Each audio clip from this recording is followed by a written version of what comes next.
Hello. So today we are actually going to be talking about the Roman Catholic Church in medieval Europe, which is chapter 3 in our TCI textbook.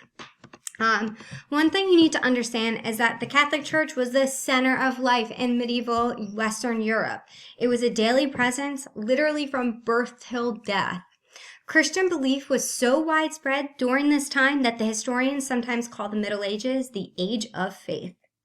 And as you can see, I put a little man at the bottom and he says, "Hi, I'm William, and I lived during the Middle Ages in Europe. I love the Catholic Church so much. It's definitely big," which I learned is before all else, or before anything else.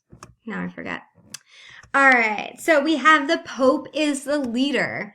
The Pope in Rome was the supreme head of Roman Catholic Church at the time. So that basically meant that the Pope was more powerful than the king, more powerful than the emperor, and everyone else living in Europe at that point in time. And then during the Middle Ages, the church acquired great economic power. So they had the ability to tax literally anything and everything if they wanted to. And they would, because they were corrupt at that time. Okay, next, the Catholic Church recognizes 7 sacraments. And you can see the Pope is up there saying, if you're a good person and make your sacraments, you'll go to heaven. The 7 sacraments practiced by the Roman Catholic Church are baptism, confirmation, Eucharist, reconciliation, matrimony, holy orders, and anointing of the sick.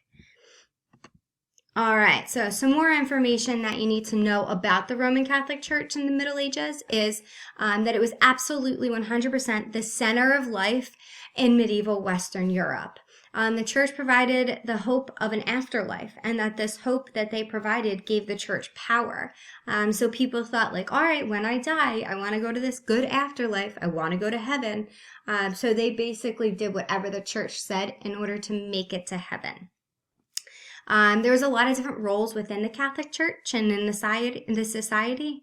So some people care for the sick, some preserve the Bible and the texts in the Bible. Some was about community leadership. Some people distributed food to the less fortunate. Some people were scribes or advisors, so they were doing the writing down of everything. And then others were just plain old spreading Christianity. The church was both economically and politically very, very, very strong. And you can see in my lovely image here that I attempted to make. And economics has to do with money, and politics has to do with government. So it was high up in the government, high up in money. All right, so as far as art and architecture goes, one thing that you really need to understand is that the Middle Ages were not only called the Middle Ages or medieval time, but they were really called the Dark Ages. And for one main reason, people couldn't read or write. There was no real education during the Middle Ages, so they were calling it the Dark Ages. So since people couldn't read or write and the church was the center of life, they needed to tell them the story of Christianity in other ways, and they used art. A new thing that started during medieval times were these gargoyles that you can see in the bottom left-hand corner here. They are typically on the outside of each churches, and they were believed to be there to remind people that the devil and evil spirits would catch them if they did not obey the teachings of the church. Alrighty. Anyways, moving on. The churches were built in the shape of a cross because the architecture reflected the Christian beliefs. So you can see that this is the cross. This is what most churches look like. And the long part here is called the nave. And then the short part here is called the transept. And then on the right-hand side is our, yes, you read that properly, flying buttresses. Gothic cathedrals, which were during the Middle Ages and into the Renaissance just a little bit, were designed to look like they were rising to heaven. On the outside of the stone arches were these flying buttresses here, and they really helped to keep the shape and make everything stay together and very sturdy. And it's supposed to make it look like it's rising into heaven. So here's some very famous cathedrals from medieval time. Probably the most famous, I would say, would be the Notre Dame Cathedral. hence the Hunchback of Notre Dame, if you've heard of it. This one took over 200 years to build. This is also the one that caught fire last year or 2 years ago. I don't remember. But it caught fire, and they are in the process of rebuilding it. You can see flying buttresses here on the outside, and you can actually see them here as well. This is the Milan Cathedral. This took 500 years to complete. This is York Minster Cathedral, and that took 250 years to build. And this is Westminster Abbey, and that, again, is both of these are in England, these two. Italy, France. Perfect. All right, so our education. During the Middle Ages, most schooling took place in 3 places. 1, monasteries, where men went to go learn how to be priests and monks and, religious figures. 2, convents. That's where females went to become nuns.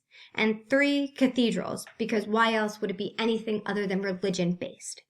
In medieval times, the clergy or the church officials, so that's like your monks, your priests, your bishops, your pope, your nuns, and anybody who has like a high-ranking title or any kind of title in the Catholic Church, were the people most likely to be educated.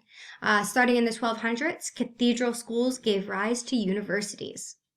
And then obviously I felt like I needed to put thought bubbles in this picture because, well, why not? And then Thomas Aquinas was an Italian scholar who tried to bridge the gap between reason and faith. And that's where you can see the church here in one hand, and then reason is supposed to be the book in another. He wrote arguments in support of his faith to show how reason and religious belief work together. And then last but not least, we have our holidays. The reason they're called holidays is because they used to be called holy days. What? Y'all didn't even know. This picture here is a 12-day period of which they used to celebrate Christmas, because why not? And yes, of course, my thought bubble is back in there. Christmas is lit, brah.